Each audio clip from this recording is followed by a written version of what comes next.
सुहावी छाप रे जामे गुन गाए सुहावी छाप रे जामे गुन गाए कितनी कामना तोल हर जित हर बिसराए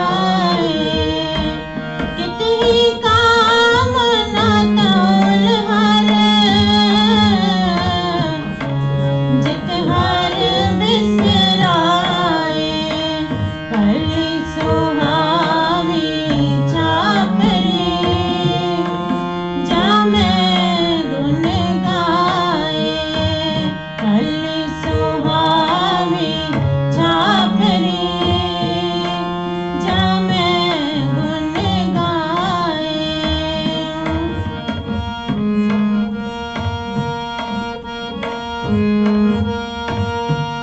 अनथ गरीबी साध संग अनथ गरीबी साध संग जित प्रभ जित आए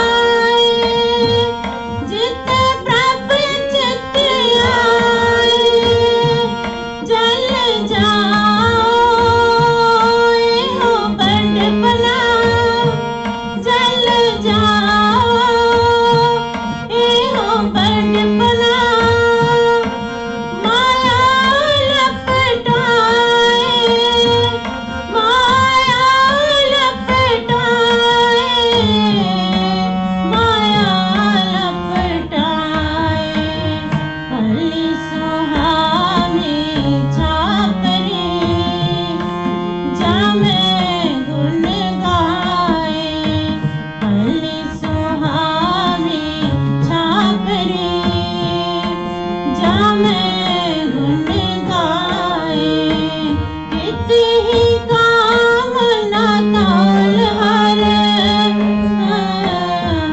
जित हर बिसराए कितनी कामना तोल हर जो हर बिसराए भली सुहावी छाप रे जामे गुन गाए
सुहावी छापरी जा मैं गुण गाए भली सुहावी छापरी जा मैं गुण गाए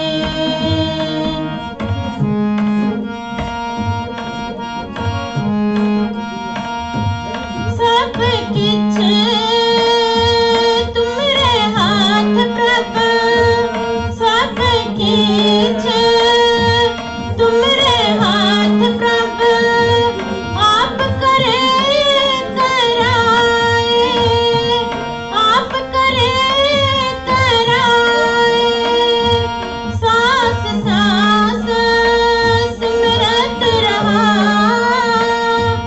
सास सास सिमरत रहा नानक दान पाए नानक दान पाए नानक दान पाए भली सुहावी छापरी जा मैं गुण गाए भली सुहावी छापरी जा मैं गुण गाए कित ही काम न तोल हर जित हर बिसराए कित ही काम न तोल हर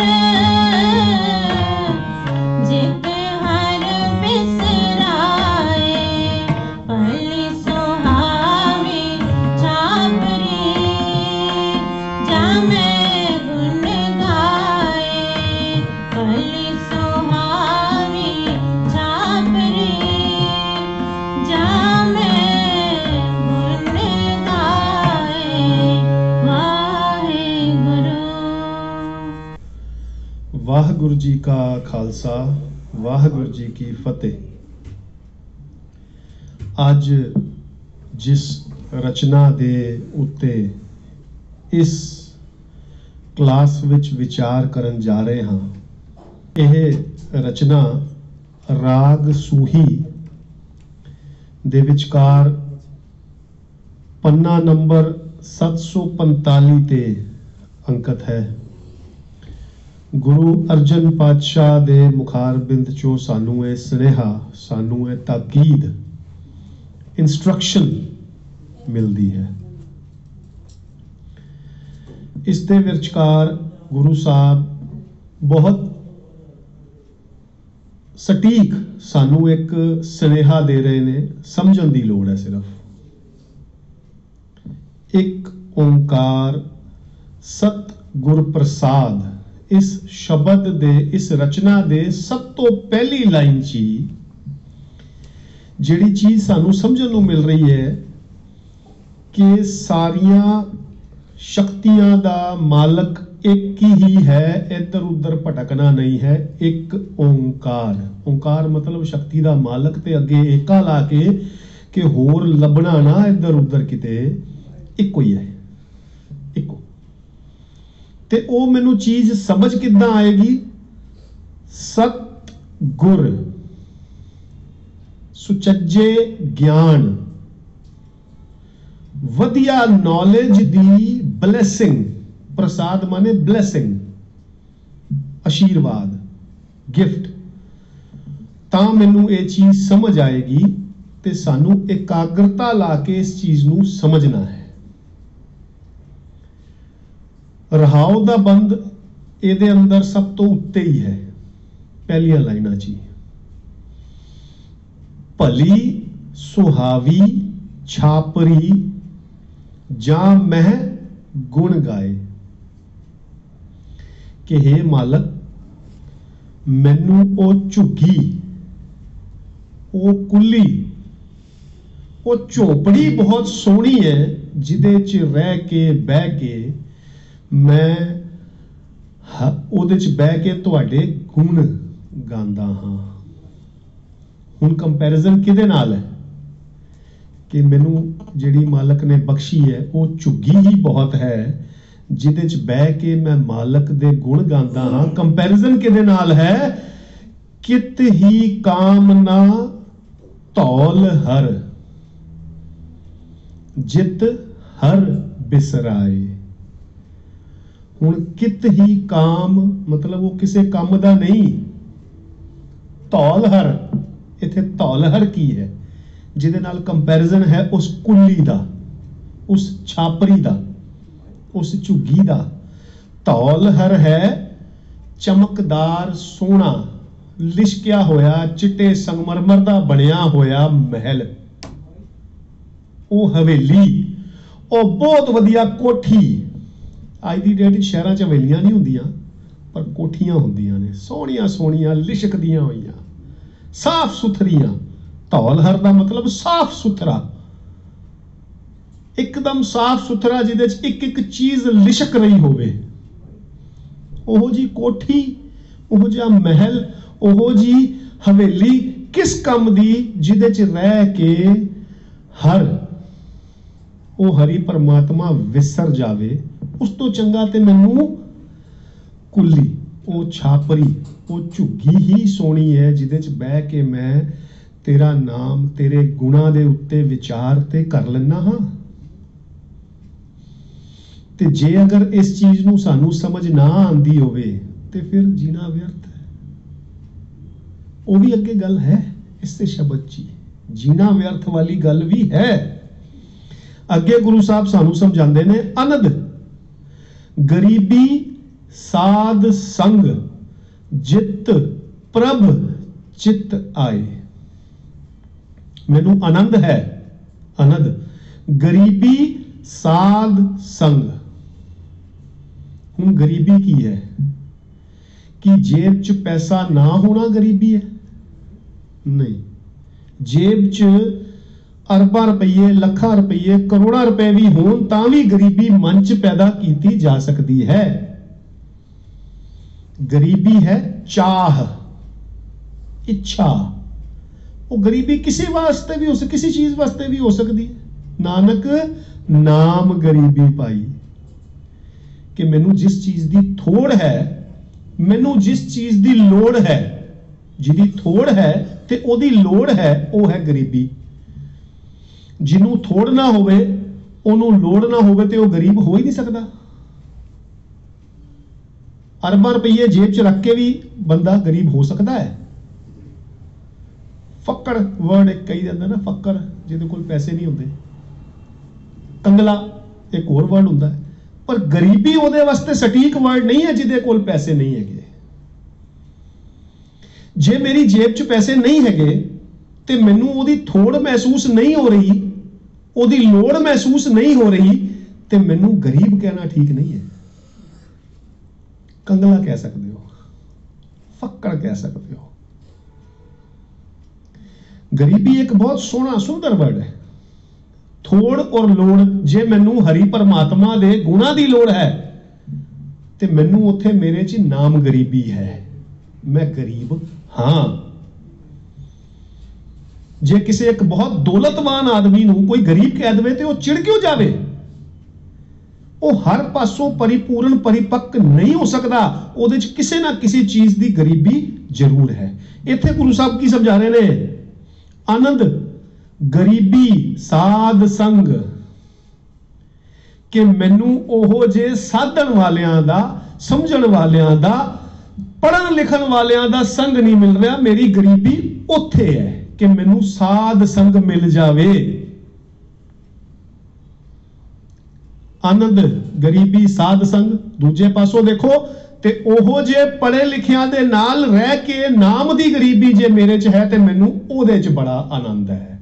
ਮੈਨੂੰ ਨਹੀਂ ਚਾਹੀਦੇ ਪੈਸੇ ਉਹੋ ਜੇ ਕਿ ਮੈਂ ਹਰੀ ਦਾ ਨਾਮ ਵਿਸਰ ਜਾਵਾਂ।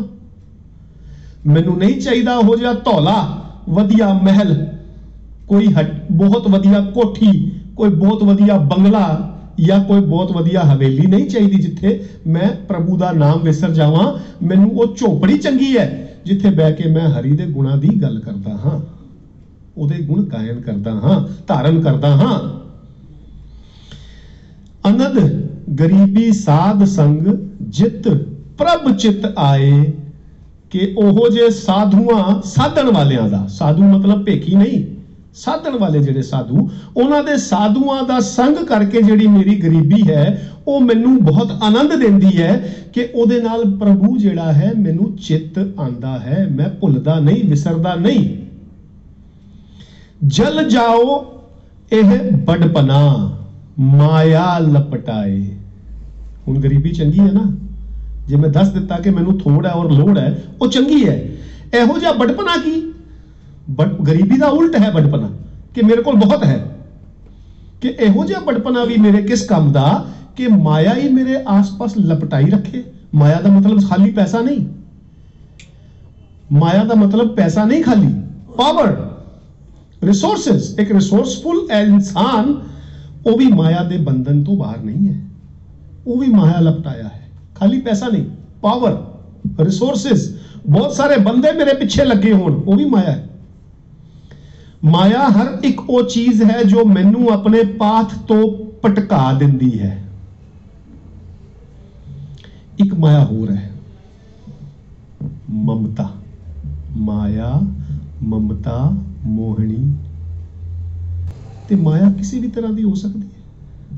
ਤੇ ਉਹੋ ਜਿਹਾ ਬੜਪਨਾ ਮੇਰੇ ਕਿਸ ਕੰਮ ਦਾ ਜਿਹੜਾ ਮਾਇਆ ਮੈਨੂੰ ਲਪਟਾਈ ਰੱਖੇ।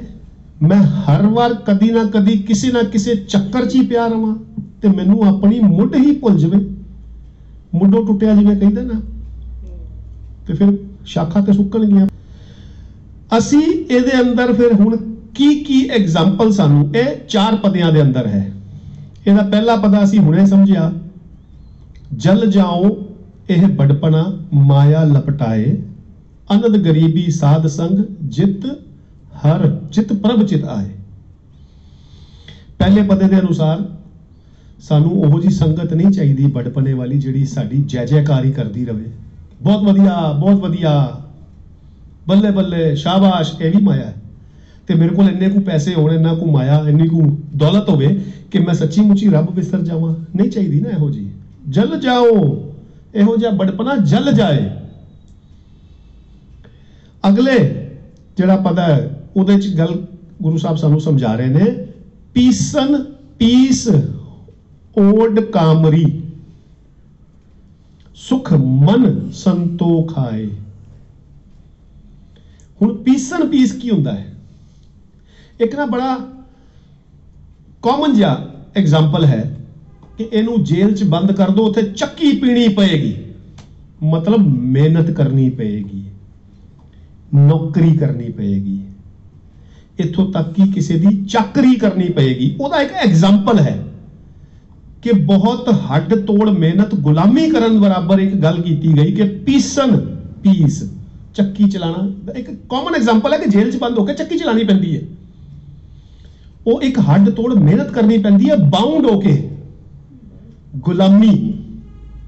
ਕਿ ਉਹਨੂੰ ਗੁਲਾਮੀ, ਪੀਸਨ ਪੀਸ ਓਡ ਕਾਮਰੀ। ਹੁਣ ਕੰਬਲੀ ਕਿਹਨੂੰ ਕਹਿੰਦੇ ਨੇ? ਲੋਈ, ਲੇਫ। ਇੱਕ ਉਹ ਬੰਦਾ ਜਿਹਦੇ ਕੋਲ ਵਧੀਆ ਮਖਮਲੀ ਰਜਾਈ ਲੈਣ ਦੇ ਪੈਸੇ ਨਹੀਂ ਹੈਗੇ, ਉਹ ਕਾਮਰੀ ਲਪੇਟਦਾ ਹੈ। ਕਹਿੰਦੇ ਨੇ ਕਾਮਲੀ, ਕੰਬਲੀ। ਅਗਰ ਮੇਰੇ ਉਹ ਹਾਲਾਤ ਵੀ ਹੋ ਜਾਣ ਕਿ ਮੈਨੂੰ ਕਿਸੇ ਦੀ ਗੁਲਾਮੀ ਵੀ ਕਰਨੀ ਪਵੇ ਤੇ ਕਾਮਰੀ ਲਪੇਟ ਕੇ ਮੈਨੂੰ ਗੁਜ਼ਾਰਾ ਕਰਨਾ ਪਵੇ, ਮੇਰੇ ਕੋਲ ਮਖਮਲੀ ਰਜਾਈਆਂ ਦੇ ਪੈਸੇ ਵੀ ਨਾ ਹੋਣ, ਉਹੋ ਜਿਹਾ ਮੇਰੇ ਕੋਲ ਰਿਸੋਰਸਸ ਨਾ ਹੋਣ, ਸੁਖ ਮਨ ਸੰਤੋਖ ਆਏ, ਕਿ ਮੈਂ ਉਹਦੇ ਚ ਵੀ ਸੈਟਿਸਫਾਈਡ ਹੈਗਾ ਵਾਂ ਜਾਂ ਹੋ ਜਾਵਾਂ, ਜਾਂ ਹੈਗਾ ਵਾਂ ਜਾਂ ਹੋ ਜਾਵਾਂ, ਕਿ ਠੀਕ ਹੈ ਜਿਹੋ ਜਿਹੇ ਮੇਰੇ ਹਾਲਾਤ ਨੇ ਮੈਂ ਸੈਟਿਸਫਾਈਡ ਹੈਗਾ ਵਾਂ। ਮੈਂ ਹੋਰ ਮਾਇਆ ਲਪਟਾਏ ਵਾਲਾ ਕੰਮ ਨਹੀਂ ਹੈਗਾ ਕਿ ਮੇਰੇ ਉਹੋ ਜਿਹੇ ਵੀ ਹਾਲਾਤ ਹੋਣ ਕਿ ਮੈਨੂੰ ਪੀਸਣਾ ਪਵੇ, ਕਿਸੇ ਦੀ ਗੁਲਾਮੀ ਵੀ ਕਰਨੀ ਪੈ ਜਾਵੇ, ਇੰਨੀ ਮਿਹਨਤ ਕਰਨੀ ਪੈ ਜਾਵੇ ਤੇ ਮੇਰੇ ਕੋਲ ਰਿਸੋਰਸਸ ਇਹੋ ਜਿਹੇ ਹੋਣ ਕਿ ਮੈਂ ਮਖਮਲੀ ਰਜਾਈਆਂ ਦੀ ਬਜਾਏ ਸਿਰਫ ਕਾਮਲੀ ਦੇ ਨਾਲ ਗੁਜ਼ਾਰਾ ਕਰ ਰਿਹਾ, ਕਾਮਰੀ ਦੇ ਨਾਲ, ਉਹਦੇ ਚ ਵੀ ਮੇਰਾ ਮਨ ਸੈਟਿਸਫਾਈਡ ਹੁੰਦਾ ਹੈ।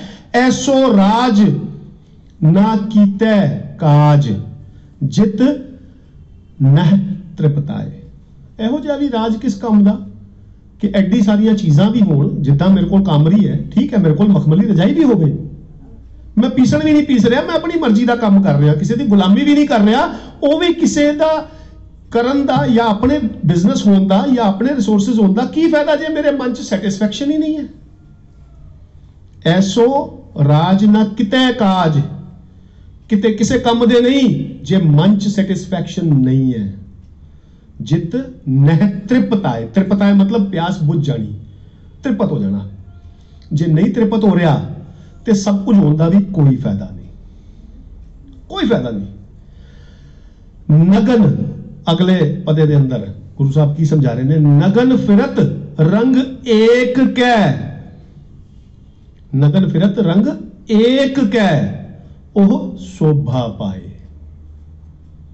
भावे नंगा ही फिरदा होवे, ਇਹਦਾ मतलब बिल्कुल फक्कड़ हो गया होवे, कोई फालतू रिसोर्सेज नहीं, सिर्फ काम चल रहा है, पर वो रंग एक कै होवे, थां थां जाके ठोकरा ना खा रहा होवे। मैं कई बार गल करता हाँ, जो मेरा काम नहीं चल रहा ਇਹਦਾ मतलब मैं गंडे तवीत फलानी फलानी जगह जा जाके करता रहा। गुरु साहब समझा रहे ने, नंगा भी फिरेगा पर रहेगा एक नाल, एक ओह शोभा पाए। शोभा पाए की है कि ਉਹਦੇ बारे लोग अच्छी गल करनगे। देखो उस बेचारे कोल कुछ नहीं रहा, पर उन्हें अपना डर नहीं छड्डिया, जा जाके भटकिया नहीं, जा जाके भटकिया नहीं, किते दर दर जाके ठोकरा नहीं खादियां, कदी किते जाके मत्थे टेक ले, कदी किते जाके तवीत करा ले, कदी किते जाके गंडे करा ले, कदी किते धागा बनता, कदी किते घड़े चढ़ाए। ਉਹਦਾ ਕੀ फायदा, ਉਹਦਾ ਕੀ फायदा, ਭਾਵੇਂ ਉਹ ਨੰਗਾ ਹੀ ਫਿਰਦਾ ਹੋਵੇ, पर वो अपना राह ना छे।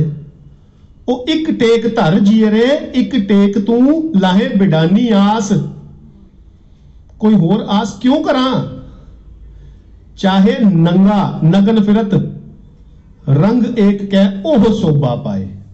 ते जे मेरा गुरु एडी वड्डी गल कर रहा है ते की उन्होंने मैं झूठा साबित कर देवां। थोड़ा जा किते मेरे काम च कमी आ जाए ते मैं थां थां जाके धक्के खांदे रहां, कदी किसी न्यूमरोलॉजिस्ट दे कोल, कदी किसी एस्ट्रोलॉजर दे कोल, कदी किसी दे अगे जाके हाथ अड दवां कि देखी जरा की हो गया मेरे कम्मां नूं। मेरे कर्म अगर चंगे नहीं ने ते फल चंगा किद्दां होएगा। फिर मैं किसी होर नूं दोष देने वाला नहीं हां। गुरु समझांदे ने, दद्दा दोष ना देऊ किसे, दोष कर्मा अपनिया, जो मैं किया सो मैं पाया, दोष ना दीजिए वर्जना के मेरा किसी ने कम बनता है। दोष दे रहा ना, किसी की हिम्मत, मेरा काम कौन बन सकता है, कोई नहीं। मेरा काम मैं आप बनने है, क्योंकि मैं कर ही नहीं रहा, मैं अपने आप को बन लिया काम करन तो। रिसोर्सेज ना होने एक वखरी गल है, पर ओदा इल्जाम मैं लादा जी मेरे गवांढियां ने मेरा मकान नहीं बनन दिता, बन दिता है, फिर तो असीं गुरु की गल मान ही नहीं रहे। दद्दा दोष ना देऊ किसे, दोष कर्मा अपनिया, जो मैं किया सो मैं पाया, जो ओ किया सो मैं पाया। तो क्या ही नहीं किते गुरु ने, जो मैं किया सो मैं पाया, दोष ना दीजे अवर्जना। इत्थे भी उही गल है कि नगर फिरत रंग एक कह ओ शोभा पाए, कि जिन्ने को रिसोर्सेज मैं अपने जनरेट कर ले उन्ना ची मैं वधिया रहा, ते जगह जगह जा जाके मत्थे ना रगड़ा, जगह जगह जाके गंडे तवीत ना करावा, जगह जगह जाके मंत्र ना फुकवावा, उन्हें ची सैटिस्फाइड रहा। क्योंकि फिर नहीं ते पाट पटंबर बिरथिया, पाट पटंबर बिरथिया, जह रच लो भाई। कि जेड़े पाठ पटंबर ने ना, ये नंगे फिरन वाली गल करती कि नगन फिरत वाली गल तो हो गई। नगन फिरत रंग एक कह, जे एक दे रंग च रह के नंगा भी हो जावां वो ज्यादा वधिया है उन्हां पाठ पटंबरां तो जेड़े कि सच्ची मुच्ची बिरथे ने, जिन्हां दे विच रच के मैनू लोभ होर वध जांदा है।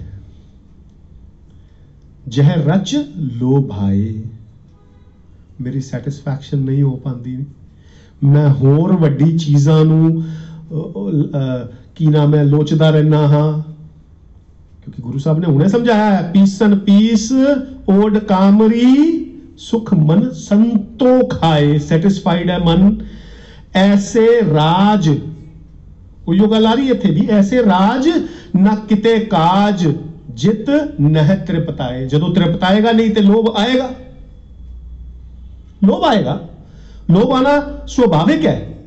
पाठ पटंबर बिरथिया जो है रच लोभ आए, होर चाहिए जी। एक एग्जाम्पल अज दी डेट का, एक एग्जाम्पल कई जगह ते मैं सोशल मीडिया के उत्ते देखदा हाँ। शुरू च बंदा हर काम ते पैदल जाया करदा सी, हल्के हल्के समा बदलिया, वो पैदल जान तो उन्हें आविष्कार किया, कार्ड कड्डी, वो साइकिल ते आ गया समा बचाने दे लई, एक थां तो दूजी थां ते जान लई। फिर होर समा बदलिया, उस साइकिल च मोटर लग गई तो वो मोटरसाइकिल बन गई, वो मोटरसाइकिल ते आ गया। थोड़ा कमाइयां वधियां, थोड़ा रिसोर्सेज होर करने सीगे, होर इंतजाम करने वास्ते वो हल्के हल्के मोटरसाइकिल तो कार ते आ गया। तो जो कार ते आ गया तो मैनू कहना तो नहीं चाहिए, पर असलीयत है कि कार ते आके बड़ा बेकार हो गया। अज फिर वो उथे ही साइकिल चला रहा है, देखते हो तुसी सारे, कार बाहर घर दे खड़ी है पर लोड़ साइकिल ते आ गई है। इनफैक्ट साइकिल भी नहीं, हुण फिर वापस पैदल चलण नूं लोच रहा है। डॉक्टर कह रहे ने अपने उत्ते 1 घंटे का टाइम दवो, पैदल चलो जे जिंदा रहना है। यही अगर उन्हें वो पैदल चलना ना छड्डिया हुंदा ते सिर्फ लोड़ दी थां ते जिथे 4 लोगों ने इकट्ठे जाना है उत्थे तक वो सिर्फ चला गया हुंदा कार ते अपने शरीर की यह हालत ते ना कीती हुंदी।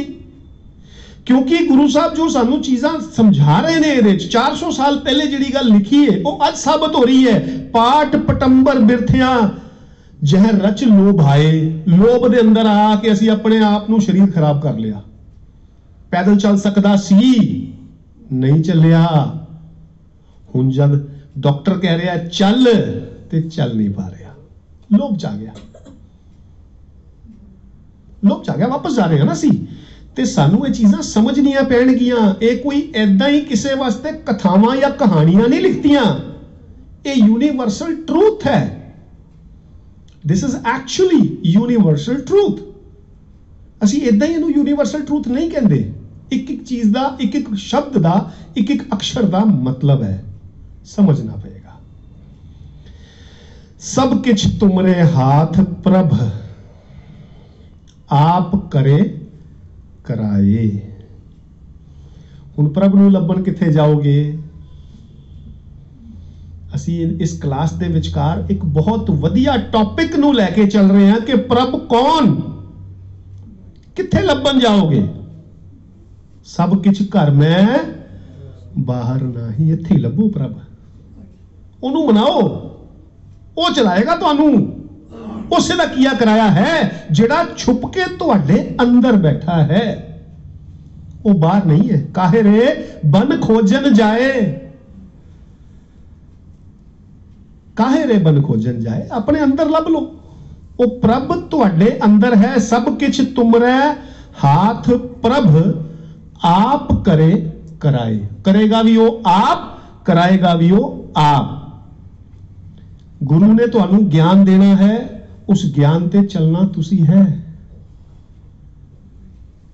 इत्थों दी अगर मैं सड़क ते शुरू हो जावां तो एक साइन बोर्ड लिखा आंदा है, अमृतसर 492 किलोमीटर।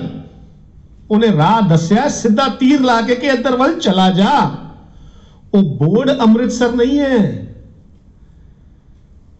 वो बोर्ड अमृतसर नहीं है।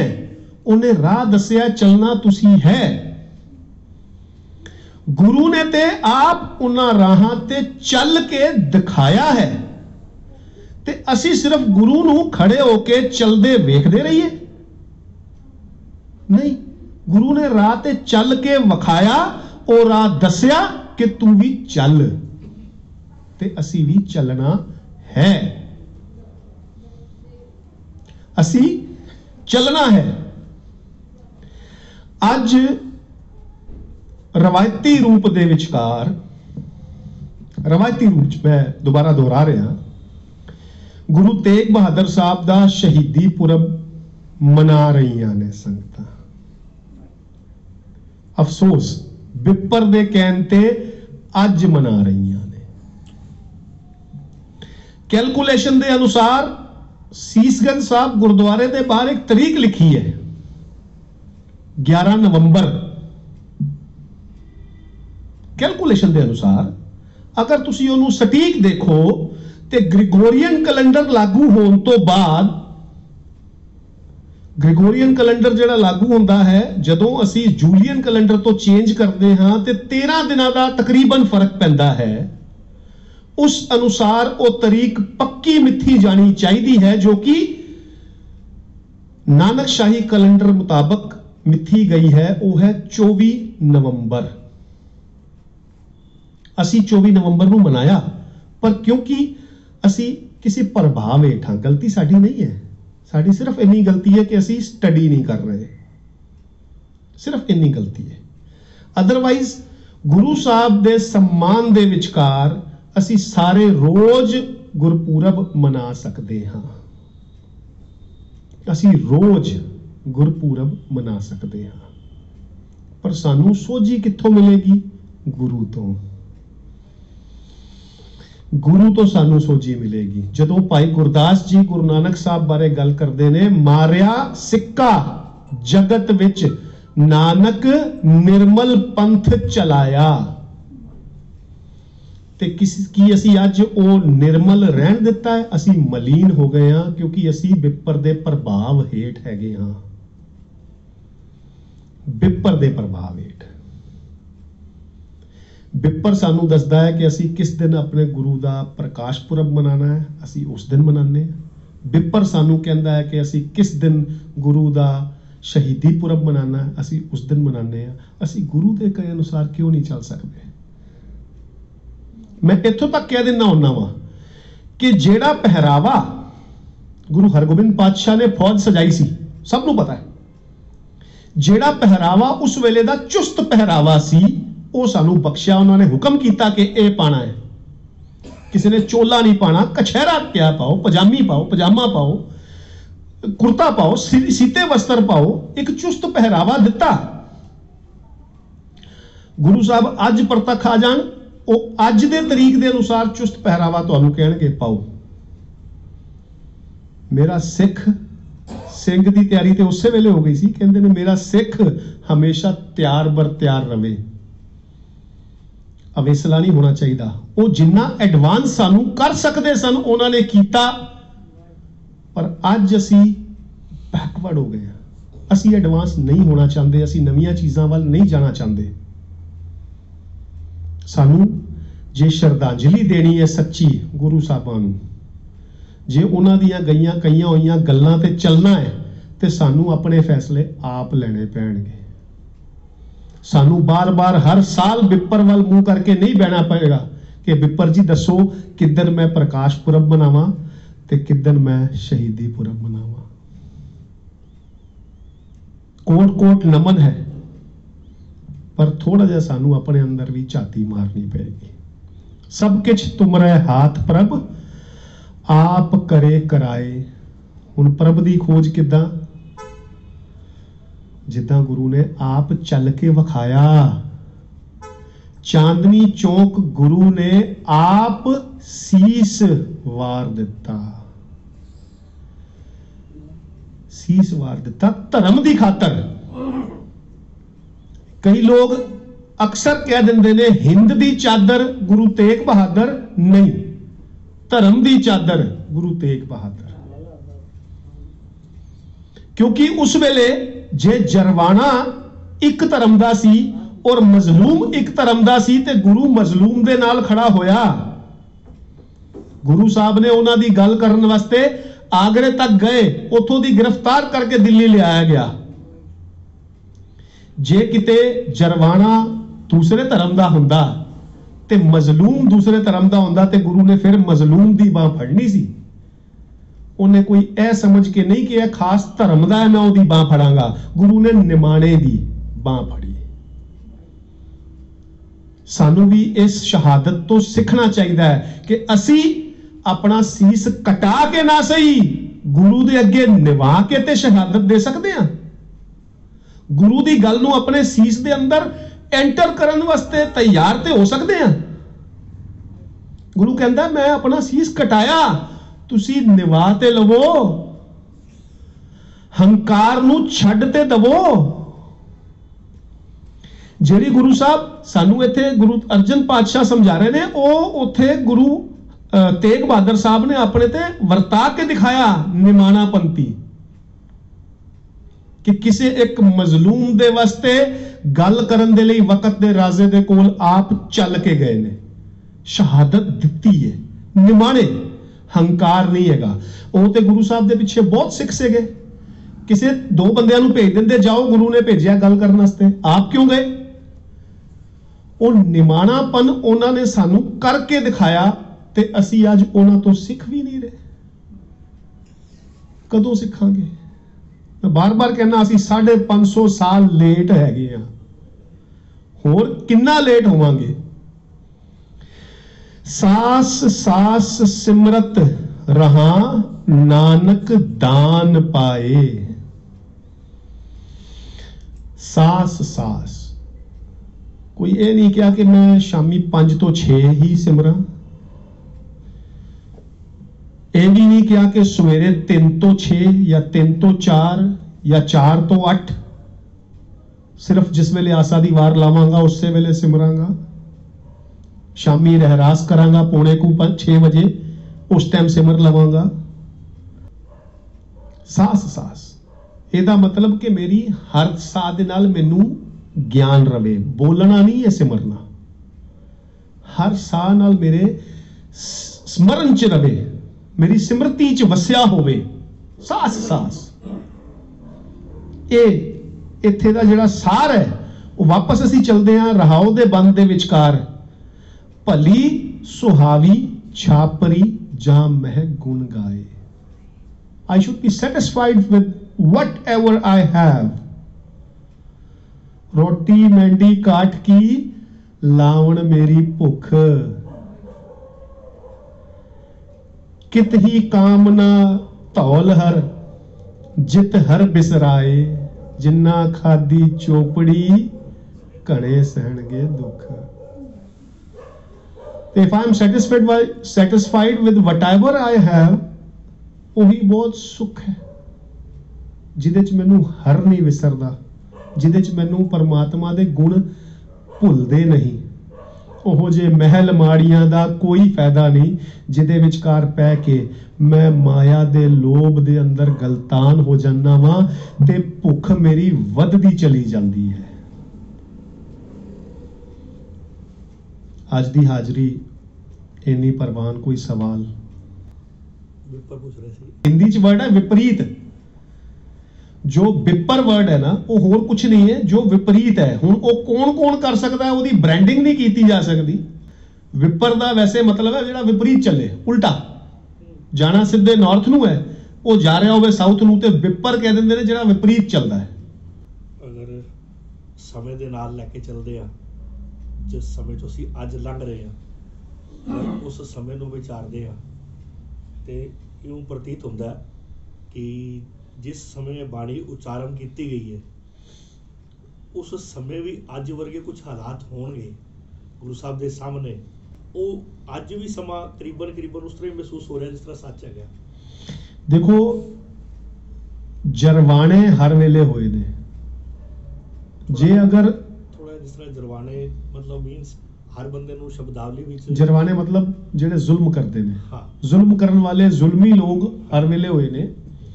ਜੇ ਸਾਧ ਜਨ ਮਤਲਬ ਕੋਈ ਸਾਧੂ, ਮੈਂ ਭੇਖੀ ਦੀ ਗੱਲ ਨਹੀਂ ਕਰ ਰਿਹਾ ਅਗੇਨ, ਸਾਧ ਜਨ ਜਿਹੜੇ ਸਾਧਨਾ ਚਾਹੁੰਦੇ ਨੇ, ਸਿੱਖਣਾ ਚਾਹੁੰਦੇ ਨੇ, ਜੇ ਉਹ ਹਰ ਵੇਲੇ ਹੋਏ ਨੇ ਤੇ ਜ਼ੁਲਮ ਕਰਨ ਵਾਲੇ ਵੀ ਹਰ ਵੇਲੇ ਹੋਏ ਨੇ। ਅੱਜ ਜੋ ਅਸੀਂ ਗੁਰਬਾਣੀ ਪੜ੍ਹਦੇ ਸੁਣਦੇ ਆ, ਉਹਨੂੰ ਸਮਝਣ ਦੇ ਲਈ ਸਾਨੂੰ ਐਕਚੁਅਲੀ ਉਸ ਦੌਰ ਦੇ ਵਿੱਚ ਜਾਣਾ ਪਏਗਾ। ਸ਼ਬਦਾਵਲੀ ਤਾਂ ਸਾਨੂੰ ਤਾਂ ਸਮਝ ਆਉਂਦੀ ਹੈ ਜੇ ਅਸੀਂ ਇੱਥੇ ਬੈਠ ਕੇ ਸਮਝਾਂਗੇ। ਜਿੱਦਾਂ ਹੁਣ ਛਾਪਰੀ ਵਰਡ ਹੈਗਾ, ਕਿਸੇ ਨੂੰ ਨਹੀਂ ਸੁਣਿਆ ਹੋਏਗਾ, ਅੱਜ ਦੀ ਡੇਟ 'ਚ ਇਟਸ ਐਨ ਆਬਸੋਲੀਟ ਵਰਡ। ਕੋਈ ਨਹੀਂ ਕਹਿੰਦਾ ਛਾਪਰੀ, ਪਰ ਕੁੱਲੀ ਜਾਂ ਝੁੱਗੀ ਕਹਿ ਕੇ ਸਮਝਾ ਦਿਓ ਤੇ ਉਹਨੂੰ ਉਹ ਸਮਝ ਆ ਜਾਂਦਾ ਹੈ। ਇਸੇ ਤਰੀਕੇ ਦੇ ਨਾਲ ਕਈ ਵਰਡਸ ਹੈਗੇ ਨੇ, ਜਿੱਦਾਂ ਮੈਂ ਗੱਲ ਕੀਤੀ ਕਿ ਭਲੀ ਸੁਹਾਵੀ, ਹੁਣ ਸੁਹਾਵੀ ਕੋਈ ਨਹੀਂ ਕਹਿੰਦਾ, ਸੋਹਣੀ ਜਾਂ ਚੰਗੀ ਜਾਂ ਅੱਛੀ ਕਹਿੰਦੇ ਆ ਅਸੀਂ, ਤੇ ਵਰਡਸ ਜਿਹੜੇ ਆਬਸੋਲੀਟ ਹੋਏ ਨੇ ਸਾਨੂੰ ਉਹਨਾਂ ਨੂੰ ਸਮਝਣ ਦੇ ਲਈ ਉੱਥੇ ਜਾਣਾ ਪਏਗਾ। ਗੱਲ ਰਹੀ ਕਿ ਜਿਹੜੀ ਗੁਰਬਾਣੀ ਆ ਅਸੀਂ ਉਹਨੂੰ ਯੂਨੀਵਰਸਲ ਟਰੂਥ ਕਿਉਂ ਕਹਿੰਦੇ ਆ, ਕਿਉਂਕਿ ਉਹ ਤਦ ਵੀ ਸੱਚ ਲਾਗੂ ਹੁੰਦਾ ਸੀ। ਫਰਕ ਕਿੱਥੇ ਹੈ? ਇੱਕ ਇੰਸਟੀਚਿਊਟ ਖੁੱਲਾ ਹੈ, ਇੱਕ ਇੰਸਟੀਚਿਊਟ ਖੁੱਲਾ ਹੈ, ਉੱਥੇ ਬੱਚਿਆਂ ਨੂੰ ਤਕਨੀਕੀ ਗਿਆਨ, ਇੰਜੀਨੀਅਰਿੰਗ ਸਿਖਾਈ ਜਾਂਦੀ ਹੈ। ਜਿਹੜਾ ਬੱਚਾ ਉਸ ਇੰਸਟੀਚਿਊਟ ਤੋਂ ਪੜ੍ਹ ਕੇ ਆਏਗਾ ਜਾਂ ਉੱਥੇ ਪੜ੍ਹ ਰਿਹਾ ਹੋਏਗਾ, ਇੱਕ ਸਰਟਨ ਲੈਵਲ ਤੱਕ ਚਲਾ ਜਾਏਗਾ, ਉਹਨੂੰ ਇੰਜੀਨੀਅਰ ਕਹਿੰਦੇ ਨੇ। ਮਤਲਬ 4 ਸਾਲ ਦਾ ਜੇ ਕੋਰਸ ਹੈ, ਉੱਥੇ ਇੱਕ ਵਿਚਕਾਰ ਆ ਕੇ ਜਗ੍ਹਾ ਆਉਂਦੀ ਹੈ ਜਿਸ ਤੋਂ ਬਾਅਦ ਉਹ ਆਪਣੇ ਨਾਮ ਦੇ ਨਾਲ ਇੰਜੀਨੀਅਰ ਲਗਾ ਸਕਦਾ ਹੈ। ਠੀਕ ਹੈ ਜੀ। ਦੂਸਰਾ ਇੰਸਟੀਚਿਊਟ ਹੈ ਮੈਡੀਕਲ ਇੰਸਟੀਚਿਊਟ, ਉੱਥੇ ਵੀ 4.5 ਸਾਲ ਦਾ ਕੋਰਸ ਹੈ। 3 ਸਾਲ ਜਦੋਂ ਉਹ ਕੋਰਸ ਕਰ ਲੈਂਦਾ ਹੈ ਤੇ ਉਸ ਤੋਂ ਬਾਅਦ ਉਹ ਆਪਣੇ ਨਾਮ ਦੇ ਨਾਲ ਡਾਕਟਰ ਵਰਡ ਲਗਾ ਸਕਦਾ ਹੈ, ਡਾਕਟਰ ਵਰਡ ਲਗਾ ਸਕਦਾ ਹੈ। ਸਾਡਾ ਦੁਖਾਂਤ ਹੈ ਕਿ ਅਸੀਂ ਆਪਣੇ ਜੰਮਦੇ ਬੱਚੇ ਦੇ ਨਾਮ ਦੇ ਅੱਗੇ ਸਿੰਘ ਲਾ ਦਿੰਦੇ ਆ, ਸਾਡਾ ਦੁਖਾਂਤ ਹੈ, ਉਹਨੂੰ ਸਿੱਖ ਕਹਿਣਾ ਸ਼ੁਰੂ ਕਰ ਦਿੰਦੇ ਆ। ਇਹ ਇੱਕ ਇੰਸਟੀਟਿਊਸ਼ਨ ਹੈ, ਇੱਥੇ ਅਸੀਂ ਦਾਖਲਾ ਵੀ ਨਹੀਂ ਲੈਣ ਦਿੰਦੇ, ਪਹਿਲੇ ਉਹਨੂੰ ਕਹਿਣਾ ਸ਼ੁਰੂ ਕਰ ਦਿੰਦੇ ਆ ਸਿੱਖ ਹੈ, ਭਾਵੇਂ ਉਹ ਸਿੱਖੇ ਜਾਂ ਨਾ ਸਿੱਖੇ। ਇੱਥੇ ਸਾਨੂੰ ਵੀ ਵੇਟ ਕਰਨੀ ਚਾਹੀਦੀ ਹੈ। ਗੁਰੂ ਗੋਬਿੰਦ ਸਿੰਘ ਸਾਹਿਬ ਦੇ ਨਾਮ ਦੇ ਅੱਗੇ ਜਦੋਂ ਸਿੰਘ ਲੱਗਾ ਤੇ ਉਹਨਾਂ ਨੇ ਸਮਰਪਣ ਕੀਤਾ ਸੀ 5 ਪਿਆਰਿਆਂ ਦੇ ਸਾਹਮਣੇ, ਤਾਂ ਉਹਨਾਂ ਨੂੰ ਸਿੰਘ ਦੀ ਦਾਤ ਮਿਲੀ ਸੀ। ਜਦੋਂ ਗੁਰੂ ਅੰਗਦ ਸਾਹਿਬ ਭਾਈ ਲਹਿਣਾ ਜੀ ਨੇ ਸਮਰਪਣ ਕੀਤਾ ਸੀ ਗੁਰੂ ਨਾਨਕ ਦੇ ਅੱਗੇ, ਤਾਂ ਉਹਨਾਂ ਨੂੰ ਸਿੱਖ ਕਿਹਾ ਗਿਆ ਸੀ। ਸਮਰਪਣ ਅਸੀਂ ਨਹੀਂ ਕਰਦੇ, ਸਿੱਖ ਕਹਾਉਂਦੇ ਆ ਔਰ ਸ਼ਾਨ ਨਾਲ ਕਹਾਉਂਦੇ ਆ, ਸਿੰਘ ਵੀ ਕਹਾਉਂਦੇ ਆ, ਪਰ ਨਾ ਅਸੀਂ ਸਮਰਪਣ ਕਰਦੇ ਆ ਤੇ ਨਾ ਅਸੀਂ ਸਿੱਖਣ ਨੂੰ ਤਿਆਰ ਹੁੰਦੇ ਆ। ਇਹ ਉਸ ਵੇਲੇ ਦੀਆਂ ਐਗਜ਼ਾਮਪਲਾਂ ਨੇ। ਜਿੱਦਾਂ ਮੈਂ ਗੱਲ ਕੀਤੀ ਕਿ ਇੱਕ ਇੰਜੀਨੀਅਰਿੰਗ ਕਾਲਜ ਦੇ ਅੰਦਰ ਪੜਨ ਵਾਲਾ ਬੱਚਾ ਹੀ ਇੰਜੀਨੀਅਰਿੰਗ ਕਵਾ ਸਕਦਾ ਹੈ, ਭਾਵੇਂ ਉਹ ਮੈਡੀਕਲ 'ਚ ਪੜ ਰਿਹਾ ਹੋਵੇ, ਉਹਦੇ ਨਾਮ ਦੇ ਅੱਗੇ ਡਾਕਟਰ ਲੱਗਾ ਹੋਵੇ, ਉਹਨੂੰ ਇੰਜੀਨੀਅਰ ਨਹੀਂ ਕਿਹਾ ਜਾ ਸਕਦਾ। ਸਿਮਿਲਰਲੀ ਜਿਹੜਾ ਇੰਜੀਨੀਅਰਿੰਗ ਕਰ ਰਿਹਾ ਹੈ ਉਹਨੂੰ ਡਾਕਟਰ ਨਹੀਂ ਕਿਹਾ ਜਾ ਸਕਦਾ। ਤੇ ਇੱਕ ਸਪੈਸੀਫਾਈਡ ਇੱਕ ਇੰਸਟੀਟਿਊਸ਼ਨ ਬਣ ਗਈ ਸਿੱਖੀ। ਇਜ਼ਮ ਕੁਝ ਨਹੀਂ ਹੈ ਇਹਦੇ 'ਚ। ਸਿੱਖੀ ਜਿਹੜਾ ਇਸ ਸਕੂਲ 'ਚ ਦਾਖਲਾ ਲਏਗਾ ਤੇ ਕੁਝ ਕਰਕੇ ਦਿਖਾਏਗਾ, ਗੁਰੂ ਅੱਗੇ ਸਮਰਪਣ ਕਰੇਗਾ, ਉਹੀ ਸਿੱਖ ਅਖਵਾ ਸਕਦਾ ਹੈ ਜੀ। ਸਾਡਾ ਦੁਖਾਂਤ ਅੱਜ ਵੀ ਇਹ ਹੈ ਕਿ ਇਸ ਨੂੰ ਅਸੀਂ ਸਮੇਟ ਕੇ ਸਿਰਫ ਆਪਣੇ ਤੱਕ ਰੱਖ ਲਿਆ ਹੈ। ਮੇਰਾ ਗੁਰੂ, ਮੇਰੀ ਗੁਰਬਾਣੀ, ਮੇਰਾ ਗੁਰਦੁਆਰਾ। ਗੁਰੂ ਨੇ ਨਹੀਂ ਰੱਖਿਆ ਸੀ ਏਦਾਂ। ਗੁਰੂ ਨੇ ਤੇ ਖੁੱਲਾ ਸੱਦਾ ਦਿੱਤਾ ਸੀ, ਖੁੱਲਾ। ਖੱਤਰੀ, ਬ੍ਰਾਹਮਣ, ਸ਼ੂਦ, ਵੈਸ਼, ਉਪਦੇਸ਼ 4 ਵਰਨਾ ਕੋ ਸਾਂਝਾ। ਪਰ ਅੱਜ ਸਾਡੇ 'ਚ ਕਈ ਵਾਰ ਕੀ ਹੋ ਜਾਂਦਾ ਹੈ ਜੀ, ਸਾਡੇ 'ਚ ਕਈ ਵਾਰ ਕੀ ਹੁੰਦਾ ਹੈ ਜੀ ਕਿ ਤੂੰ ਤੇ ਨੀਵੀਂ ਜਾਤ ਦਾ ਹੈਗਾ, ਤੂੰ ਇਹ ਸਾਡੇ ਬਾਬਾ ਜੀ ਵਾਲੇ ਖੂਹ ਤੋਂ ਪਾਣੀ ਨਹੀਂ ਲੈ ਸਕਦਾ। ਕਈ ਪਿੰਡਾਂ ਦੇ ਅੰਦਰ ਇਦਾਂ ਦੇ ਥਾਂ ਹੈਗੇ ਨੇ। ਤੂੰ ਤੇ ਇਧਰੋਂ ਦੀ ਪ੍ਰਸ਼ਾਦ ਨਹੀਂ ਲੈ ਸਕਦਾ, ਦੂਜਾ ਦਰਵਾਜ਼ਾ ਖੋਲ ਕੇ ਰੱਖਿਆ ਜਿੱਥੇ ਐਡੀ ਲੰਮੀ ਡੰਡੀ ਦੇ ਨਾਲ ਉਹ ਅਗਰ ਕੋਈ ਜਲ ਵੀ ਛਕਾਣਾ ਤੇ ਐਡੀ ਵੱਡੀ ਡੰਡੀ ਦੇ ਨਾਲ ਦੂਰ ਖੜਾ ਹੋ ਜਾ, ਉਹਨੂੰ ਐਵੇਂ ਜਲ ਛਕਾ ਰਹੇ ਨੇ। ਗੁਰੂਆਂ ਨੂੰ ਪਿੱਠ ਦਿਖਾਉਣ ਵਾਲੀ ਗੱਲ ਹੈ। ਗੁਰੂ ਨੇ ਆਪਣੇ ਦਰਬਾਰ ਸਾਰਿਆਂ ਵਾਸਤੇ ਖੋਲਤੇ, ਅਸੀਂ ਗੁਰੂ ਦੇ ਦਰਬਾਰ ਬੰਦ ਕਰ ਦਿੱਤੇ ਕਿ ਦੂਜਾ ਕੋਈ ਵੜ ਨਹੀਂ ਸਕਦਾ। ਸਾਡੀ ਗਲਤੀ ਹੈ, ਸਾਨੂੰ ਮੰਨਣਾ ਪਏਗਾ, ਸਾਨੂੰ ਇਹਨਾਂ ਚੀਜ਼ਾਂ ਨੂੰ ਚੇਂਜ ਕਰਨਾ ਪਏਗਾ। ਸਾਡੇ ਗੁਰੂ ਗ੍ਰੰਥ ਸਾਹਿਬ, ਸਾਂਝੇ ਗੁਰੂ ਗ੍ਰੰਥ ਸਾਹਿਬ, ਇਹ ਉਪਦੇਸ਼ ਸਾਰਿਆਂ ਵਾਸਤੇ ਹੈ ਜੋ ਲੈਣਾ ਚਾਹੇ। ਇਹ ਉਹ ਰੋਸ਼ਨੀ ਹੈ, ਮੈਂ ਬਾਰ-ਬਾਰ ਗੱਲ ਕਰਦਾ ਕਿ ਇਹ ਸੂਰਜ ਐਡਾ ਚਾਨਣ ਹੈ, ਜੋ ਮਰਜ਼ੀ ਇਹਦੀ ਰੋਸ਼ਨੀ ਲੈ ਕੇ ਆਪਣਾ ਜੀਵਨ ਉਜਿਆਰਾ ਕਰ ਸਕਦਾ ਹੈ। ਸਾਨੂੰ ਕੋਈ ਹੱਕ ਨਹੀਂ ਕਿ ਇਹਦੀ ਰੋਸ਼ਨੀ ਨੂੰ ਅਸੀਂ ਰੋਕੀਏ। ਅਸੀਂ ਉਲਟਾ ਅਗਰ ਕੋਈ ਗੱਲ ਕਰਦਾ ਹੈ ਗੁਰੂ ਬਾਰੇ ਤੇ ਉਹਨੂੰ ਡਾਂਟ ਦਿੰਦੇ ਆ ਕਿ ਤੂੰ ਤੇ ਦਾੜੀ ਨਹੀਂ ਰੱਖੀ ਹੋਈ ਐਡੀ ਖੁੱਲੀ, ਤੂੰ ਗੱਲ ਕਰਨ ਵਾਲਾ ਕੌਣ? ਉਹਦੇ ਮਨ ਦੀ ਦਾੜੀ ਉਗ ਲੈਣ ਦੋ, ਚਿਹਰੇ ਦੀ ਦਾੜੀ ਆਪੇ ਆ ਜਾਏਗੀ। जो कोई शौक नाल साडे घर च आंदा भी है, साडा घर माने सिੱਖੀ घर, ਅਸੀਂ ਉਹਨੂੰ ਆਪ ਧੱਕੇ ਮਾਰ ਕੇ ਬਾਹਰ ਕੱਢ ਦਿੰਦੇ ਹਾਂ। ਐਗਜ਼ਾਮਪਲਾਂ ਨੇ, ਪੋਲਿਟਿਕਸ ਹੈਗੀ ਇਹਦੇ ਵਿੱਚ। ਕਈ ਜਗ੍ਹਾ ਹਿਸਟਰੀ ਦੇ ਅੰਦਰ ਵਿਖਾਣ ਆਏ ਨੇ।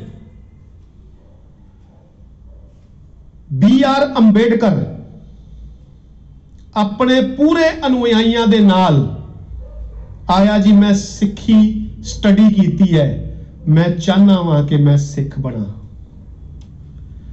ਪਰ ਸਾਡੇ ਜਿਹੜੇ ਆਗੂ ਸੀ ਨਾ, ਜਿਹੜੇ ਆਪਣੇ ਆਪ ਨੂੰ ਅੱਜ ਅਕਾਲੀ ਕਹਿੰਦੇ ਨੇ, ਉਹਨਾਂ ਨੇ ਉਹਨੂੰ ਧੱਕੇ ਮਾਰ ਕੇ ਕੱਢਤਾ ਕਿ ਨਹੀਂ, ਤੂੰ ਨੀਵੀਂ ਜਾਤ ਚੋਂ ਲੈ ਕੇ ਆਇਆ ਲੋਕਾਂ ਨੂੰ ਨਾਲ। ਗੁਰੂ ਨੇ ਨਹੀਂ ਮਨਾ ਕੀਤਾ, ਅਸੀਂ ਮਨਾ ਕੀਤਾ। ਅਸੀਂ ਸੰਕੋਚ ਕੇ ਰੱਖਦੇ ਹਾਂ। ਸਿੱਖਣਾ ਪਏਗਾ।